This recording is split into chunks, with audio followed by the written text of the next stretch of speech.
Whatever you do at the crossroads, don't turn left. This is the first line in a book that Avery claims he did not write. 2 weeks ago, a YouTube channel called Avery the Mayo uploaded a YouTube video titled Weird Book I Did Not Write, where he shows us a mine that supposedly he never built. Inside the mine is a chest that Avery did not place, and inside the chest is a book that Avery did not write. Inside the book is a very strange message. Whatever you do at the crossroads, don't turn left. Don't be fooled, it's listening. You can't outsmart it, it's listening to me. It's watching me. It isn't from this world. At the crossroads, don't turn left. At the crossroads, don't turn left. At the crossroads, don't turn left. At the crossroads, don't turn left. Over and over, followed by a sequence of numbers. And that's it. It seems impossible that a whole mine just appears in your world without your knowledge, but Avery explains in the description of the video that the laptop he's playing on is from a storage locker. It already had Minecraft installed, and this world already existed, but when Avery first loaded it up, it was just a normal world. He only now discovered this mine a few hundred blocks from his house. So, in that case, what is this book? The contents are strange, and it's not evident what they refer to. If anything, they just sound like some crazy rambling. But the numbers at the end are clearly some sort of code, so maybe we can solve it and figure out what this book is talking about. Except we can't. The numbers go higher than 26, so it's not any alphabetical code. There are 4 sections, not 3, so it isn't coordinates. And in fact, there's not a single cipher that comes up as a good match for this code. If it is a code, it's unlike any code I've ever seen, and I wasn't able to decipher it. So, is that it? A strange, one-off YouTube video and a dead end? Not quite, because for 2 frames at the very end of the video, Avery's inventory flashes a random pattern of blocks, and this time there is a code, because taking the first letter of the name of every block and capitalizing it if there is more than one, you get a string that perfectly matches the length of a Google Drive link, that when you enter takes you to a folder. And this is where the true mystery begins. The mystery of a Minecraft world that doesn't exist. Opening the video named Footage 1, we can see a player in the exact same spot Avery was in the last video, except now he has way more items than he had last time. Presumably this is from his house, and he's come to use this mine in survival as part of this world. The book is now gone from the chest, but it could be that Avery just burned it because it creeped him out, or it's just this book in his inventory. Regardless, Avery lines up with the other strip mine and begins to start a new one into the wall, but when he does, he finds this.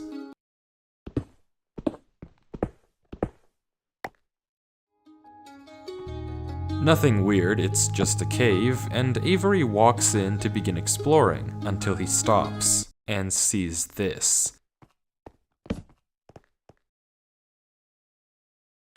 It's hard to make out, but as he walks closer we can see what it is. Moss and grass. This is immediately a red flag, because this kind of terrain does not generate in caves. Avery checks underneath it, but there's nothing else either, and when he runs back to grab his torches, he notices yet another patch of moss in the corner of the cave. Again, not natural, but not leading anywhere either. It's only when he heads back down the cave does he see it.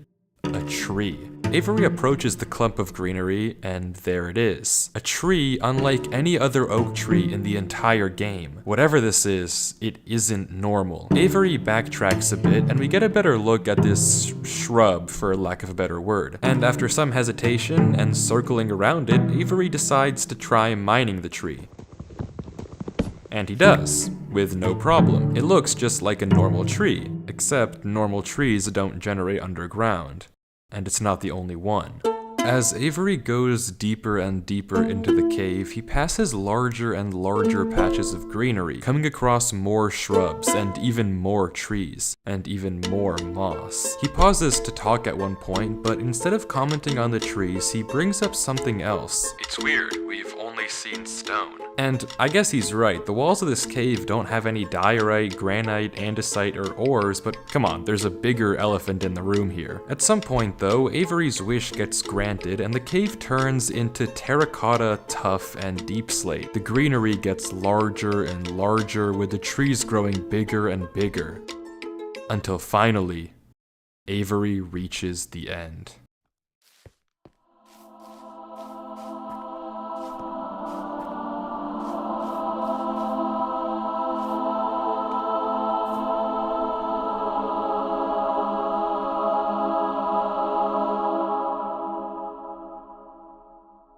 Avery stops for several long seconds, just taking everything in. The room is a giant cave of green, with strange, unnaturally large trees forming a staircase on the back wall. The floor is covered in a massive field of moss, scattered with the strange trees we saw earlier. Avery slowly heads down the cavern wall, being careful not to take too much damage while maneuvering his way to the bottom. He looks around in awe as he explores the chamber, and from closer up, we can see a tunnel right between the massive tree gates. Avery searches around the trees for a few minutes, seemingly mesmerized by the build, and we can see that these gates are made of trees stacked on trees stacked on trees, made of spruce, mud, and oak. But the question here is obvious. What is this place? This kind of terrain, obviously, doesn't generate naturally, so who made it, and how does it just appear in Avery's world? Well, if there's any answer to that question, it's through this tunnel, because finally, Avery decides to stop sightseeing and heads down the tunnel at the center of the room. Avery walks through the mud brick tunnel, turning to glance behind him every few steps, but of course, nothing is there. The world is set to single player.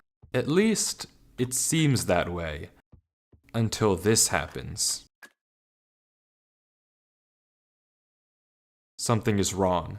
It's almost impossible to notice, but at the far edge of the tunnel, the first pair of torches have suddenly been wiped out. Avery stares for a few seconds and continues walking. Another pair of torches is gone. I'm not scared of torches turning off.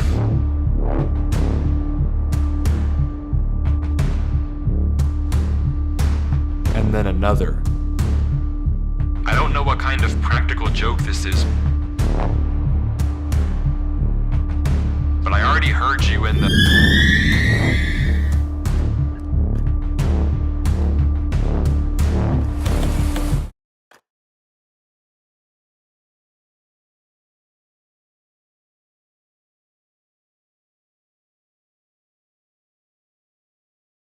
I'm not scared of a game.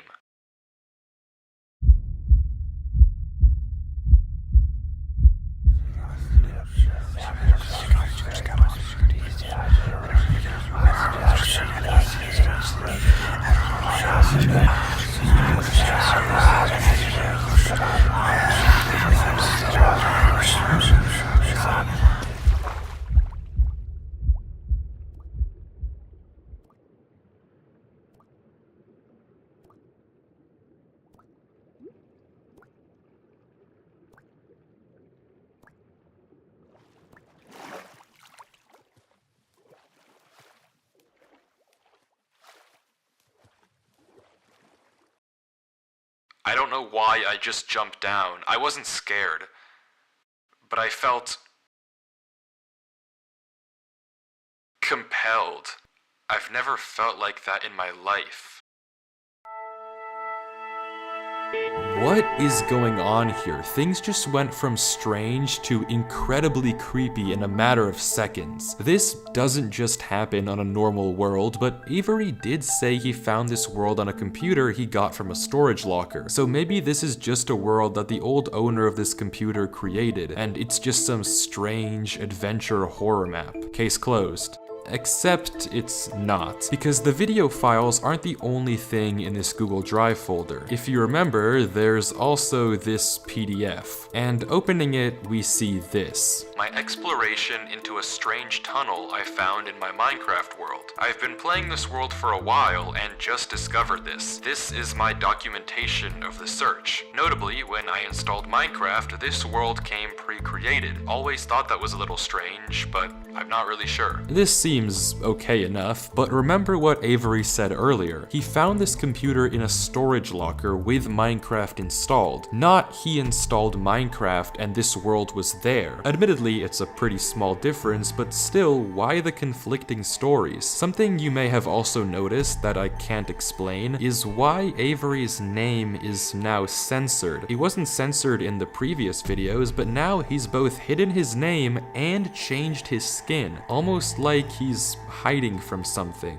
But there's still a lot more of this footage, and if you want to figure out what's happening in this world, why it exists, and what it has to do with Avery, we have to keep watching, as Avery runs from whatever it is that's hiding in this world. Avery says he has to keep moving, even if he doesn't exactly know why, and the only way to go is down. Avery takes a leap into the giant pool of water before him and swims down into a junction of tunnels. After some hesitation, he burrows himself in the left wall for air before swimming down the left tunnel. He continues to navigate through the dark water, the tunnel getting narrower and narrower, with no end in sight.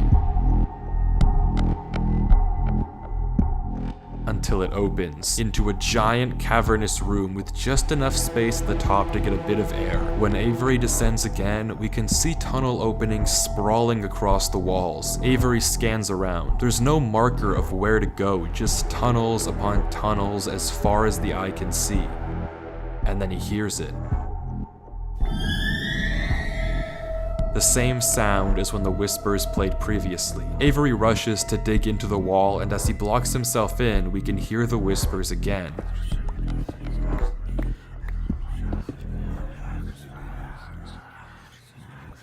Quieter, but still there, as if they're passing by him. When the coast is clear, Avery digs out. But now what? He has no choice but to gamble on a tunnel and hope it's correct. He scans the walls again, no obvious sign of which one to pick. So finally, he rolls the dice.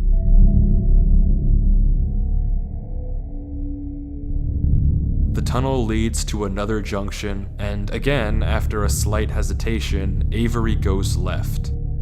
The tunnel continues, getting narrower and narrower and narrower, until finally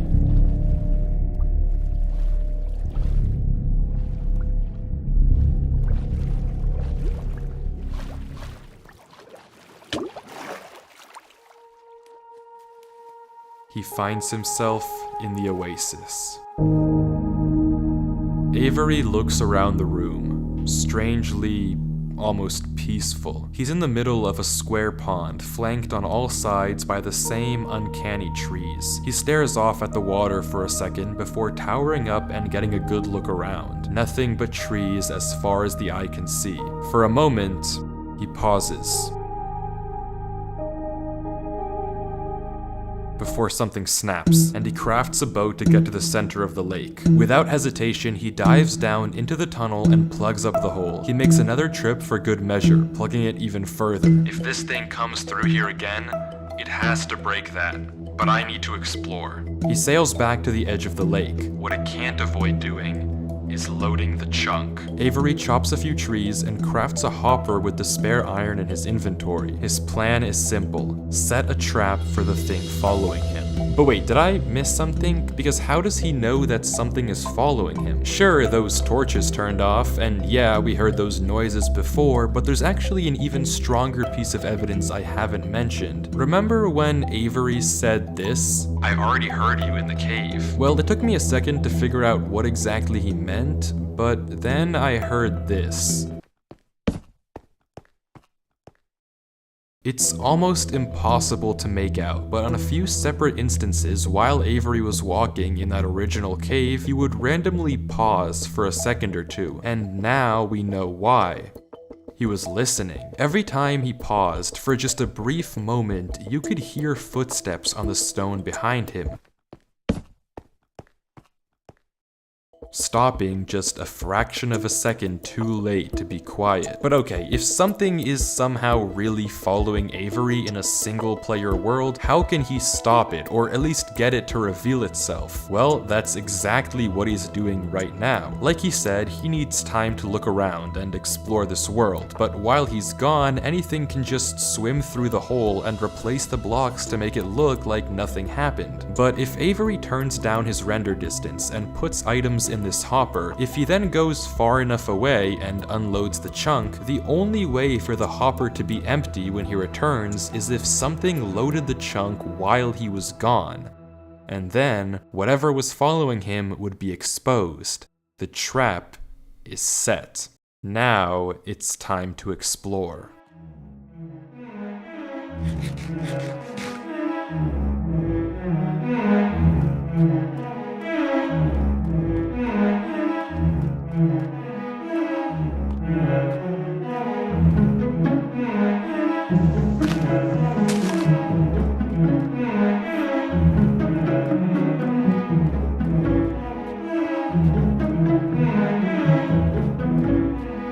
Avery walks through the trees, avoiding the lake so as to not load the chunk. Every inch of this place looks exactly the same. The same gray floor, the same strange trees. Everywhere he looks, there's nothing.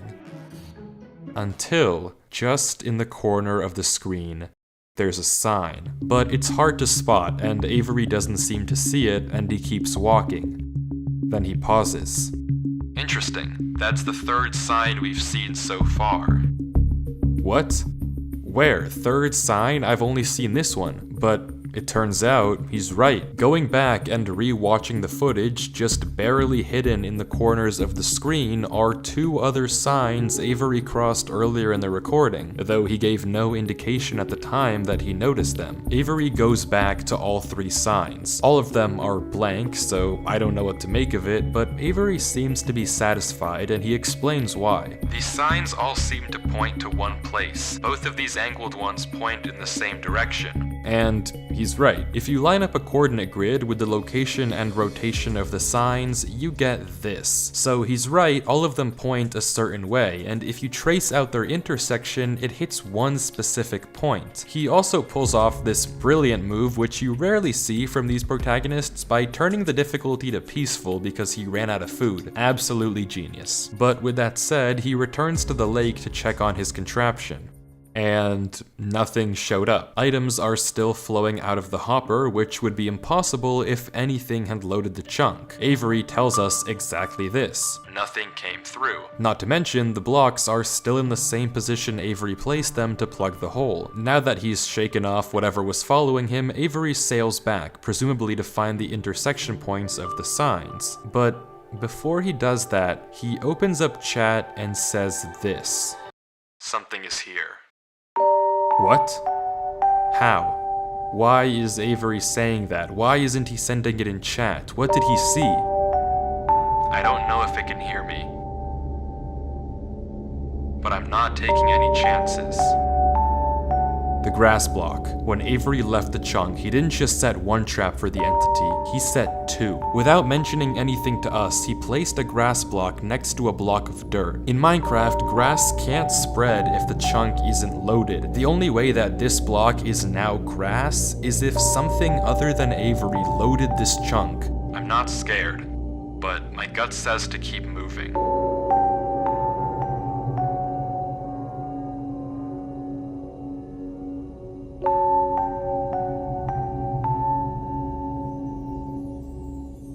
Maybe I am scared.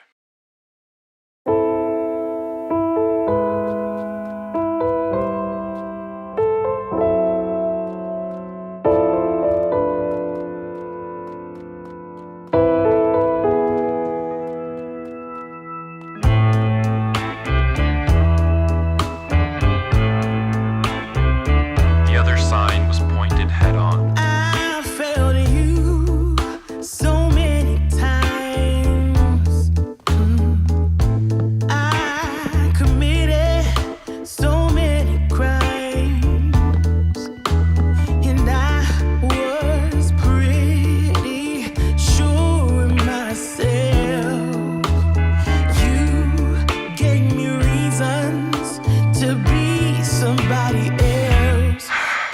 Baby, I'm home again.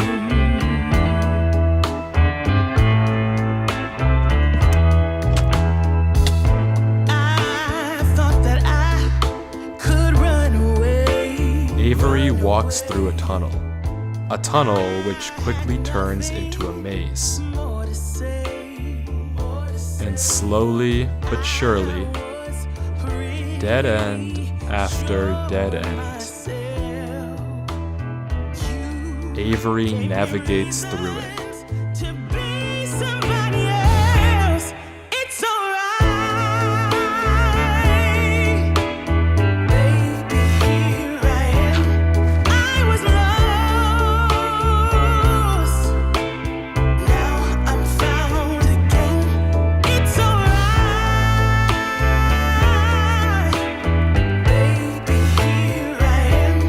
It's alright.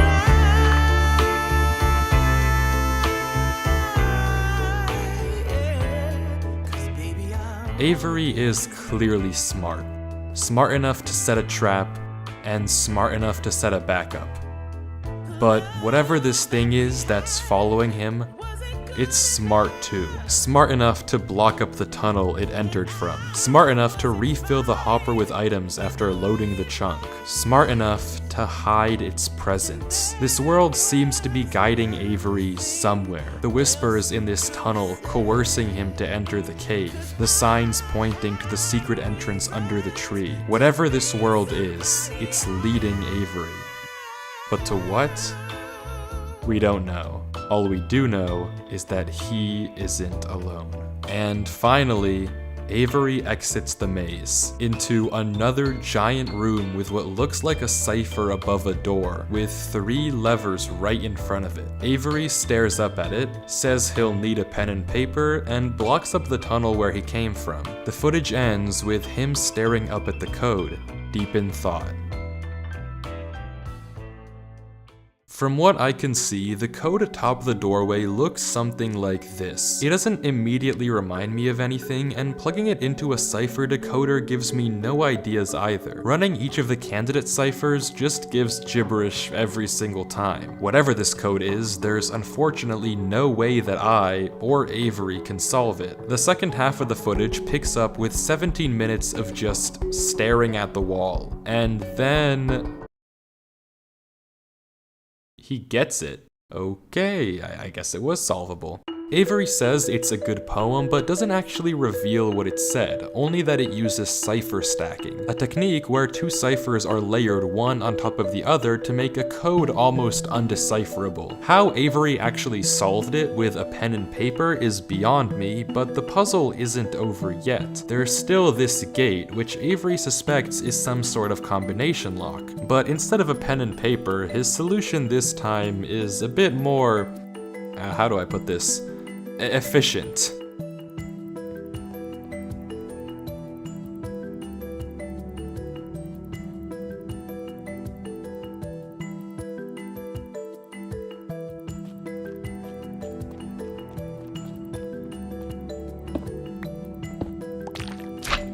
And with that, wait. Who's Durlord 3? For the first time in this footage, Avery's sensor bar lingers for just a second too short, and we get a glimpse of the name. This isn't Avery's name. This isn't Avery's skin. Maybe the reason that we got 2 different stories about where this world came from is because the player we've been watching this entire time isn't Avery at all. But if that's the case, then who is this? The world at the beginning is clearly the same one that Avery was playing on. So what's going on here? If it is Avery on an alt account, why the conflicting stories in the description and the document? And if it's not Avery, then who is this other person, and why are they claiming that this is their world they found? I genuinely just don't know, but the only way to find out is to keep watching as Durlord walks through the tunnel after the puzzle and finds himself in the village.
It's empty. This village is strange. It's clearly abandoned, if the cobwebs and literal holes in the roof didn't make that obvious, and all the chests and containers have nothing inside of them. There's also an interesting amount of yellow in the carpets, beds, and flooring, but wherever Durlord looks, he can't find anything of interest, no lead on where to go or what to do from here. The fountain and statue in the town center is by far the most eye-catching decoration here, but like we can see, it too is empty. There's no path to take from there. So, is this the final area then? The final answer to what's been going on with this world and what's been following him? I'm not sure, and clearly Durlord isn't either, since he keeps looking around for anything out of the ordinary, anything that might give him a clue of where to look next.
They think that devotion will save them. Rest assured, it will not. Not that it will do them any good to believe that anyway. The ones who realized it pretend they didn't. But it doesn't help that there are some of them who truly believe they'll be saved. The king is coming, Maya. If anything, I wager that their king is already here. It's watching me write this. I don't particularly care. I just want this to be done with. The sooner I can leave, the better. He's arrived. I don't know why anyone is surprised to find that out. This is exactly what they were hoping for. I'm going. I'm leaving this here in the rare case someone finds it. If you have found this, I implore you, turn back, disconnect, forget about this world. It's not for you. If you've come here, you must be curious. I know you must want to continue onwards. So I know that this is a heavy ask, but please, do not go any further. For your own good, do not.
crossroads.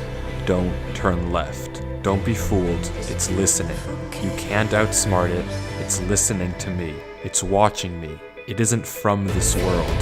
At the crossroads, don't turn left. At the crossroads, don't turn left. At the crossroads, don't turn left. At the crossroads, don't turn left. And the footage ends. Right there. Durlord was the person who wrote the book in Avery's world. How? It shouldn't even be possible that the tunnel led him back to that mine. Durlord found this world on his computer, and Avery found Durlord's old laptop in the storage locker and has been playing on it ever since. But what is this world? What was following Durlord in this footage, and most importantly, what was behind those gates? I didn't put that sensor bar there, that was in the original footage. Whatever is behind that black square was enough to drive probably the smartest protagonist I've ever seen into running for his life. Something that a whole village of people was trying to summon. Something that this entire world has been hiding. A king? What does that even mean? I don't know what to tell you, but I can tell you one thing. The code at the end of the book, now with this footage, we can solve it. Each number corresponds to one slot in Durlord's inventory. 1 here and 36 here. Take the first letter of each item, or whatever number is indicated after the dash. From that, we can get this. Run Avery. It's here. Durlord was giving one last warning, hoping that whatever was following him wouldn't see. But how? How would he possibly know that Avery would find this world? There's no way for him to know who Avery even is. Whatever he saw behind those doors, whatever he knows about this world now, we may never understand. But one thing is certain. Whatever was coming for him is coming for Avery next. This isn't over.